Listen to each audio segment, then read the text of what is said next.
Good morning. I'm Farooq Said. This morning in Conversation, we have a very special guest in the studio. You recall a few weeks ago, all of us were riveted with the terrorist attack in Bombay. I believe we have a fabulous person in the studio to discuss this issue, Major General Keshav Padha. The general has been highly decorated in India and has been referred to almost as the father of special operations by virtue of his long association in this field. General, welcome to our studios, and I want the viewers to hear a little bit about your background. Tell us a little bit about how long you've been in the service and the various associations, particularly as it relates to counterinsurgency. Thank you, Farooq. I spent about more than 38 years with the Special Forces. I started up in 1963 and retired in 2002. And in my various appointments, I commanded the senior most unit of the Special Forces, that's one para Special Forces of the Indian Army. And thereafter, I was in the Army headquarters, again dealing as a director Special Forces for the Indian Army. And later on, I was made commander of Special Forces. And during this long career of over 38 years, I was twice decorated by the President, once during 1971 Indo-Pak War, and then now lately during these Kargil operations, I got Ati Vishish Seva Medal as a Div Commander. Now, General, the military of India has always been recognized as an elite force, primarily because its training has been under the British, and also with its accomplishments in the Indo-Pak War, and perhaps also somewhere in the international stages. Can you tell me a little bit about the development of the Indian Army and the counterinsurgency and special operations? The Special Forces came into being during 1965 Indo-Pak War. Okay. Because our senior commanders felt that, by carrying out raids, unconventional operations, we can have better successes. Thereafter, we've been raising many more battalions. Right now in India, we have about 7 Special Forces battalions. We have a headquarter, and they had a lot of participation in various counterinsurgency operations. Now, one of the things, particularly in the past 20 years or so, what the world has been experiencing, and perhaps more closely what India has been experiencing, is a steady rise in terrorist acts. We have seen small terrorist acts, bombs exploding somewhere, but it seems like each terrorist act is a succession and an improvement over the previous one, both in terms of sophistication and in terms of intensity, culminating perhaps in last November's terrorist act in Bombay. Can you give me an idea of why so much terrorism in that particular region and what's causing it? To my mind, I think a very major reason of terrorism in the region is coming out from Pakistan. And Pakistanis, as I found, a very proud nation.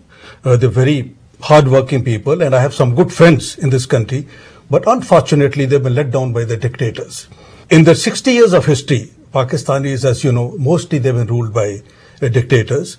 And then lately, they started mixing up the military with radical elements. So this has been a combine of military and radical elements, or mullah combined, and which has given rise to insurgency. And mostly it was, directed towards Kashmir. But another very major event took place in our region. If you remember that in 1970s, Afghanistan was occupied by Russians. Now, Americans wanted to push them back with unconventional warfare. And that is how the Pakistanis, they came into play. They had this ISI. They organized a large number of Taliban. Talibans were recruited locally from Pakistan as well as from Afghanistan. They were indoctrinated in madrasas, local madrasas, and thereafter the complete training in demolitions, weapons and equipment was provided by the ISI. And this Taliban force and Al-Qaeda, which came from Middle East, they almost started off guerrilla warfare in Afghanistan, and in about 8-9 years' time, Russians were pushed back from Afghanistan. What happened was, the Russians went back to their own homeland, Americans came back to their own country, and all these thousands of well-trained Taliban and Al-Qaeda, they stayed there. They were unemployed, and now Pakistan had created this monster. Creation is easy, But then what to do, how to eliminate it, they didn't know what to do. So thereafter, the insurgency has proliferated in this entire area and more so in Kashmir. We also have the situation of attacking outside of Kashmir. Clearly, India had to see this pattern. What sort of preparation was India engaged in for this type of activity? No, we have raised forces, like National Security Guard, even around Indian commandos. We have raised special forces. But then, it's a vast country and enemy keeps adopting new tactics. And that's how we've been having, every now and then we've been having these terrorist attacks in the country. The appearance to the world that India was totally unprepared for what transpired in Bombay, both in terms of reacting to it and in terms of communicating to the populace, and then, most importantly, how to cope with it afterwards. What are your comments on that particular aspect? You're absolutely right that it was a total intelligence failure. You see, like 9/11 happened in America, it happened here. The whole nation was taken by surprise. It's exactly the same thing which happened in India. And actually, I think we've been mostly expecting ground infiltration, whether it was in the valley, it was in deserts or other places. We were always expecting ground infiltration, and we also had some elements coming from either Bangladesh or via Nepal. But this kind of infiltration whereby terrorists are coming by sea and launching an attack, there is no doubt that the nation was taken by complete surprise. We always have to go through some training to prepare for an eventual exigency.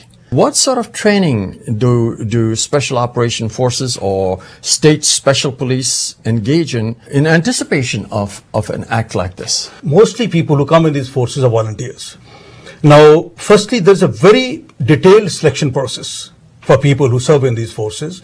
They're put through this very stringent tests, and it will be a surprise to you that about 80 to 85% volunteers who come, they're rejected. Just about 10 to 15% people are retained in these forces.